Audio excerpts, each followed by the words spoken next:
One of the great things about learning a foreign language is discovering certain things about your own language you never considered before. Particular aspects of your native tongue that you might take for granted. For instance, once you reach a certain level in your Spanish language learning, you start to appreciate how easy it is to express the perfect modal in English.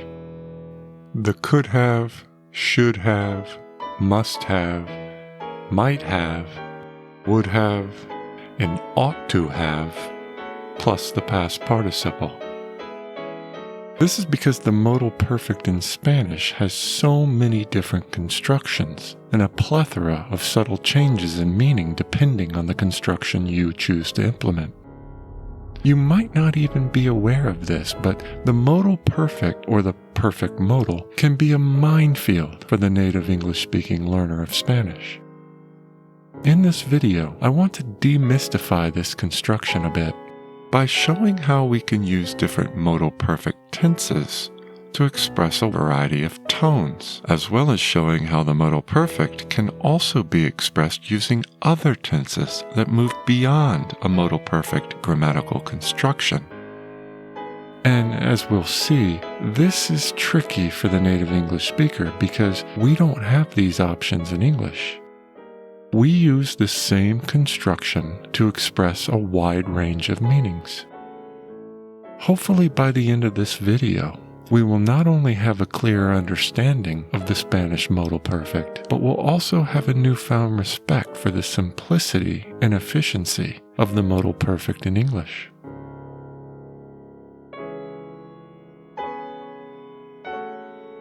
So again, the modal perfect is the construction could have, should have, must have, might have, would have, and ought to have, plus the past participle.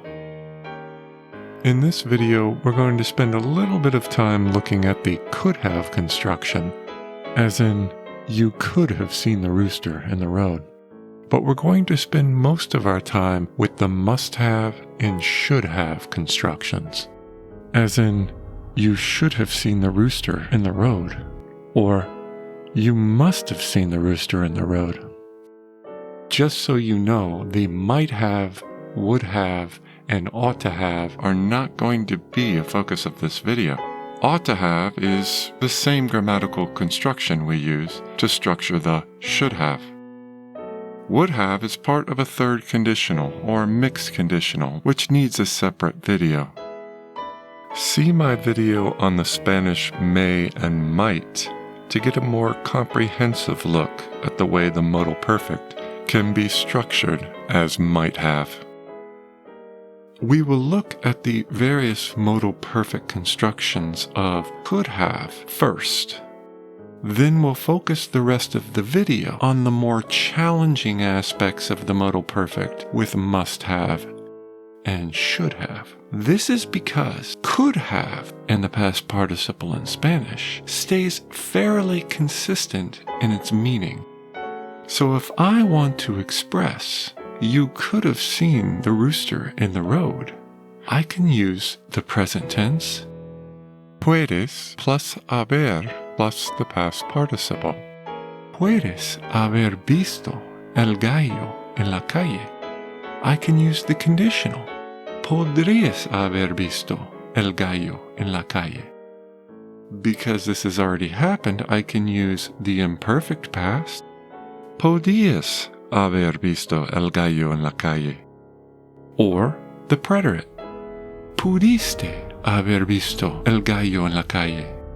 My point is, all four express that same idea.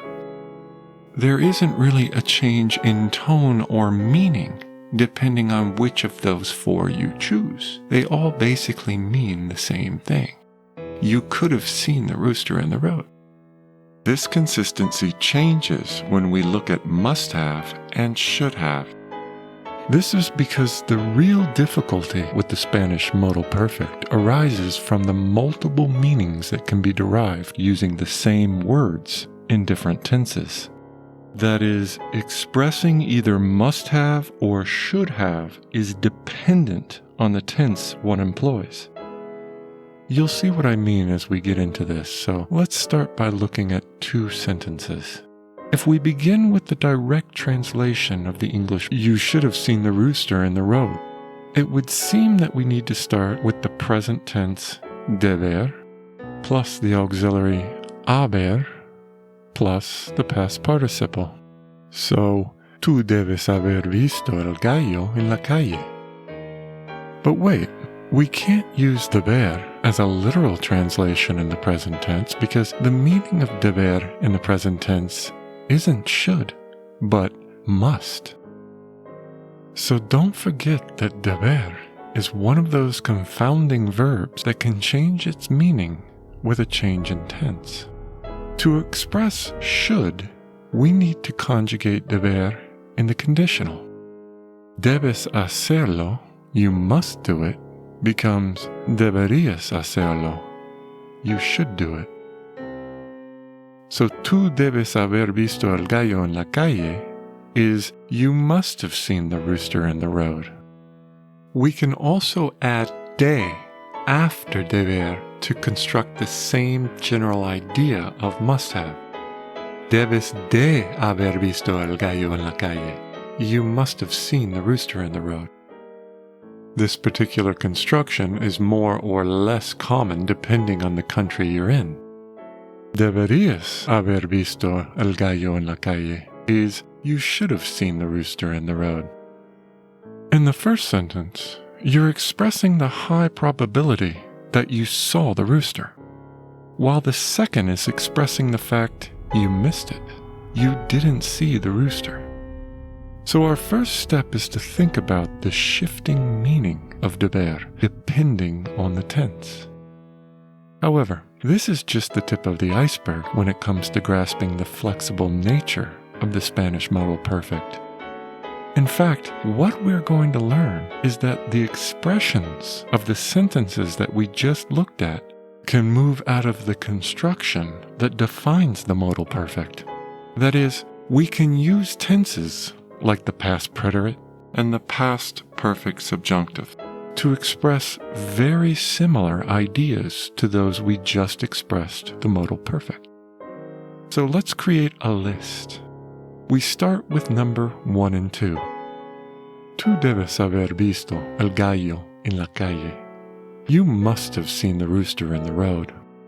Tú deberías haber visto el gallo en la calle. You should have seen the rooster in the road. Now we'll add a third. This example uses the past perfect subjunctive, sometimes referred to as the pluperfect subjunctive. This is haber in the past subjunctive to singular form, hubieras, plus a past participle. So it is no longer considered a modal perfect construction, but it has a very similar meaning to the sentence we used in number 2. Hubieras visto el gallo en la calle. You should have seen the rooster in the road. It is important to point out here that this tense does have its limitations. I will discuss some of these limitations later in the video. But for now, if we use this construction, the meaning is similar to the sentence in number 2. So deberías haber visto el gallo en la calle and hubieras visto el gallo en la calle are both should have. And we can extend this into the past tense as well. We have the imperfect debías haber visto el gallo en la calle, the preterite debiste haber visto el gallo en la calle, and we also have the preterite without the auxiliary haber, with the following verb just in the base infinitive form. Debiste ver el gallo en la calle. Now, while all three in the past tense work to express the idea of you should have, there can be subtle differences between these particular tenses. Let me explain. You should have seen the rooster in the road. It was huge. You should have seen the rooster in the road. You ran right over it. I want you to think about the difference in tone between the two sentences. The first sentence is expressing the fact that you missed out. You didn't see the rooster. You should have, because you would have liked to have seen it. The second sentence is expressing a frustration or anger that you weren't paying attention. It seems so natural to the native English speaker that we would use the same construction of the modal perfect, and we would just change the tone of the sentence to express different possible meanings. But in Spanish, we can shift the tone by changing the construction. Debiste ver el gallo en la calle is very similar to debías haber visto el gallo en la calle and debiste haber visto el gallo. However, it carries with it maybe a hint of anger. Think more of someone wagging their finger at you. Talking with my Ecuadorian friends, they inform me that they use this particular tense to express anger because it's short and they can get their point across quickly. But I also want to reiterate, all three of the past tense work to express should have. You can still use debías haber visto el gallo en la calle with a sense of anger. It's not going to be misunderstood. These are just subtle nuances that you can learn that differentiate tone in the choice between the three. You might be asking, where is debías ver el gallo en la calle? This is typically not used. Okay, so here's the list. I highlighted in similar colors the similar meanings. As you can see, some of the constructions express the English must have, while others the English should have. Number 5, a scolding tone, a frustrated tone. The fact that we've looked at 7 different constructions that express must have or should have shows you why this particular topic is so difficult for English-speaking learners of Spanish. In fact, there are even more ways to express should have in Spanish that are location dependent. In Ecuador, for instance, they use the past imperfect for ser plus de plus the past participle. So, ella era de ido a la fiesta means she should have or she must have gone to the party.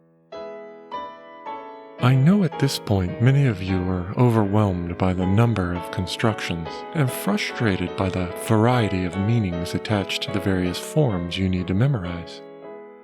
My advice to you is relax. When I talk to my native Spanish-speaking friends about this subject, they inform me that it's not that important choosing the exact construction for the exact emotion.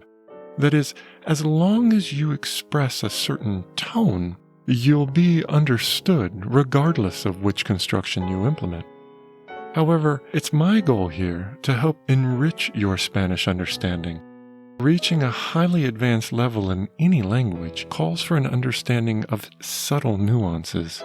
If you are reading a novel, a slight shift in tone might be expressed through the use of one of these examples we've looked at so far. Wouldn't it be great to have the tools to be able to grasp the subtle shifts in meaning that the choice of one of these tenses expresses in Spanish? The slight differences add a little color to our understanding. Let's look at another example. Imagine you're telling your friend that you should have gone to the meeting this morning. Which constructions can we use to express this idea? We can use the conditional deberías haber ido a la reunión esta mañana. We can use hubieras ido a la reunión esta mañana. We can use 3 versions with the past tense. Debiste haber ido, debías haber ido, and debiste ir. Now remember, while all work to express the same general idea, you should have gone to the meeting, we can be more nuanced here. Debiste ir a la reunión esta mañana without the auxiliary haber might be expressing an even stronger idea that it was your duty to go to that meeting. Or you might be expressing a more I tried to warn you type of idea. You shouldn't have missed that meeting. It was your obligation to go. I tried to warn you.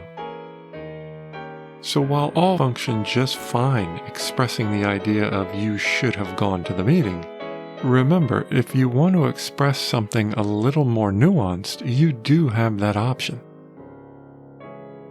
Imagine you ordered a pizza to be delivered to your apartment, and when it arrived, it was cold.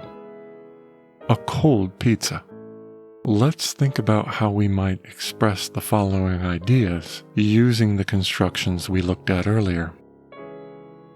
With regard to the delivery person, she should have arrived earlier. We know that we can't use deber in the present because it changes our context. Ella debe haber llegado más temprano expresses the idea of she must have arrived earlier. We weren't here. You see her footprints, so you know she was here, but she's already left. She must have been here earlier.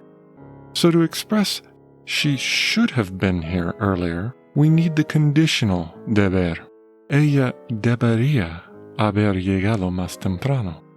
She should have arrived earlier. The pizza is cold. Remember earlier when I mentioned that the past perfect subjunctive is normally used in a very specific way?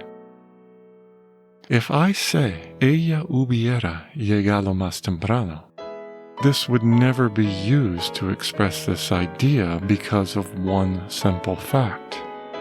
The delivery person is not here. You're using this tense if you're talking directly to the person or persons. I wouldn't say, ella hubiera visto la película. She should have seen the movie. Because I'm talking to my friend about her.